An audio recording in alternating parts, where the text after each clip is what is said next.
Hello and welcome back to another Tartan Talk Tuesday. This week I'm going to talk all about what the kilt outfit is from head to toe. So let's jump right in. There are a couple of different things that you can wear on your head. Now, a hat is absolutely not mandatory unless you're in the military or competing in piping or Highland dancing or drumming or something of that nature. But if you're just wearing a kilt day to day, you certainly do not have to wear any sort of headdress. However, there are a couple of different options, and we're not going to at all get into the fancy or formal dress that military pipe bands wear with the big feather bonnet and the horsehair sporran. This is entirely just for the average person to wear to an event.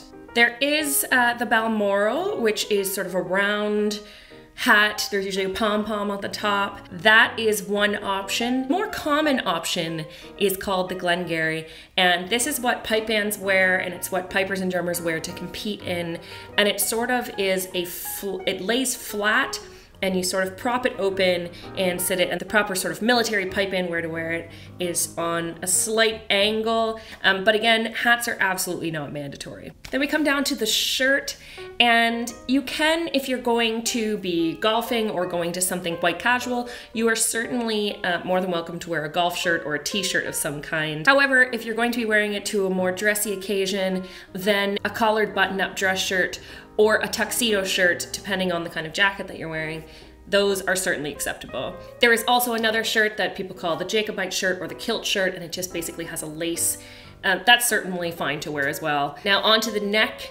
You can certainly go without a tie of any kind.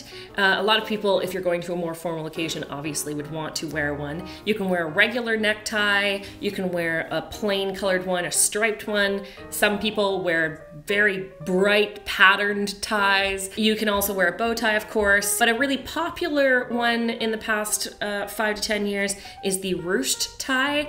It's one of my personal favorites, and it just sort of adds a little bit more sort of fanciness to the outfit, a little bit more texture. You can have a tartan tie that matches your kilt or a plain colored one. And when it comes down to your jacket, you can certainly go without a jacket. These days, a lot of people end up wearing a waistcoat or a vest underneath their jacket. Either a 5-button or a 3-button will do, depending on what you're wearing. Usually the 3-button vest or waistcoat is primarily worn with the Prince Charlie jacket, but 5-button vest can also be worn with the Prince Charlie jacket. Now, the two basic types of jacket that are worn are the Argyle and the Prince Charlie.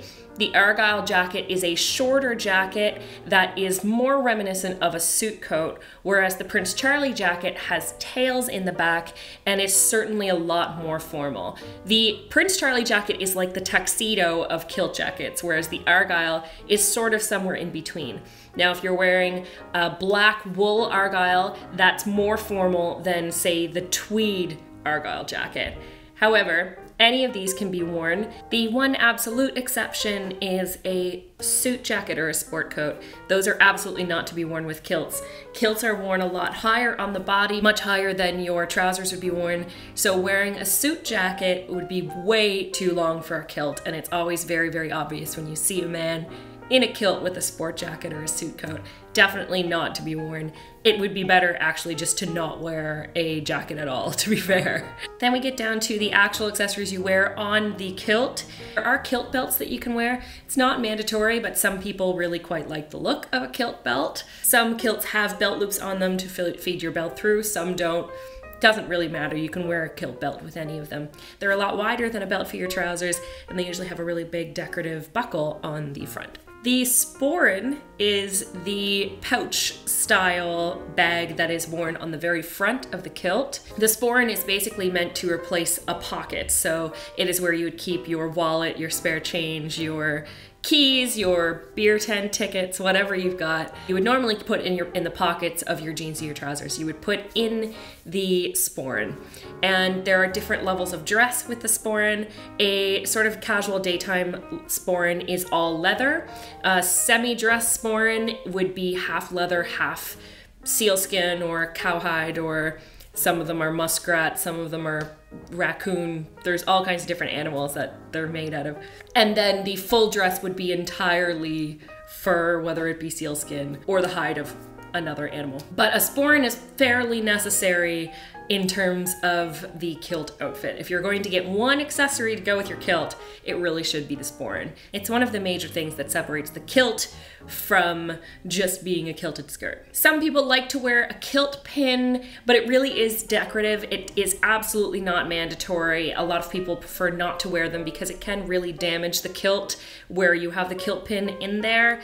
But it's totally up to yourself whether you wear it or not, but it does go on the side where the apron crosses over, where you can lift the flap up. That's where you would put the kilt pin. Kilt socks, also a pretty necessary thing. They are knee-length socks. The socks actually come all the way up over the knee and then fold down to just underneath the kneecap, and there's usually a good 3.5 inch cuff on the kilt socks.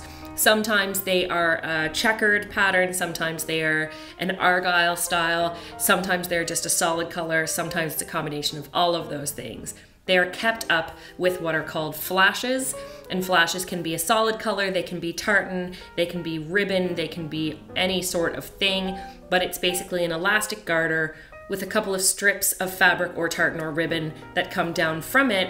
You put it on underneath where the cuff would be, and then you fold the cuff down. The flashes do sit on the outside of your calves and face outward from your body. Ski and do, which in Gaelic actually means black knife. It would be back in the day when people would be hunting and you'd need quick access to a knife, but you can get them in all kinds of different materials and gemstones and clan crests and all kinds of things. You can even get fake ones that look like a ski and do, but you can't actually pull them apart, which are great for younger people, children, people that really shouldn't have a knife, etc.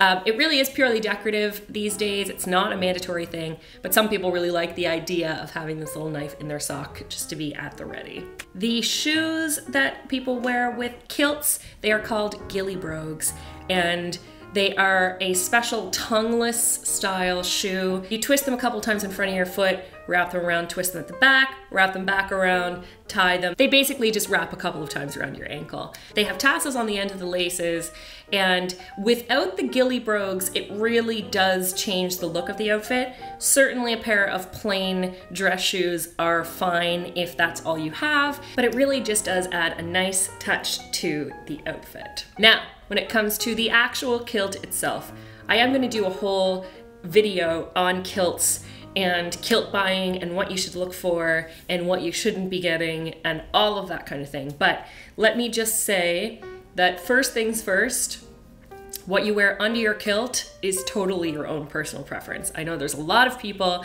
that think that no underwear should be worn under the kilt. And if that's how you feel, then by all means, go for it. Don't wear underwear under your kilt.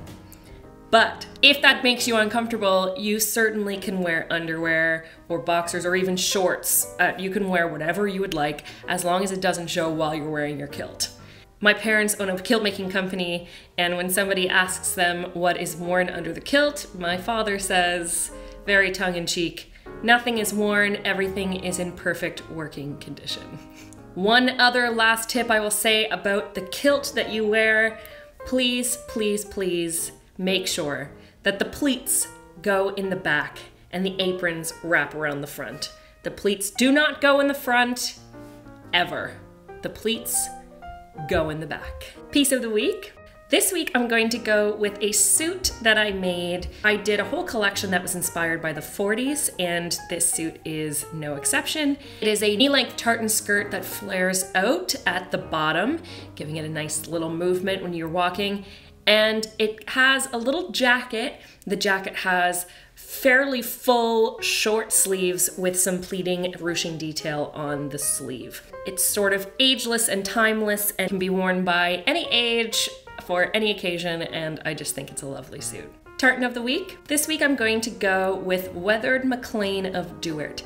I've always loved these weathered tartans, but for some reason Weathered MacLean of Duart I always thought was just such a pretty, pretty tartan. I've made a few different pieces out of it, and I just always think that it's so striking. So Tartan of the week this week, Weathered MacLean of Duart.